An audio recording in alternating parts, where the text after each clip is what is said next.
ప్రాచీన భారతీయ రాజులు వారి ప్రత్యర్థులను అంతం చేయడానికి ఒక రహస్య ఆయుధాలుగా విషకన్యలను ఎలా తయారు చేసేవారో మీకు తెలుసా? అయితే ఇది వినండి. భారతదేశంలో ఉండే రాజులు వారి రాజ్యంలో ఉండే దురదృష్ట జాతకం కలిగిన ఆడపిల్లలను ఎన్నుకొని వారికి ప్రతిరోజు కొంచెం కొంచెంగా చాలా చిన్న మొత్తంలో పాముల విషాన్ని ఎక్కిస్తూ ఉండేవారు. ఇది ఆ బాలికల చిన్న వయసు నుండే మొదలుపెట్టేవారు. దీనివల్ల చాలా మంది చనిపోయేవారు.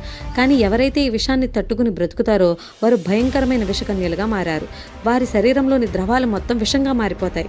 ఇది మిగిలిన సాధారణ మనుషులకు చాలా ప్రమాదకరం. కేవలం వారిని ముట్టుకుంటే చాలు చనిపోతారు.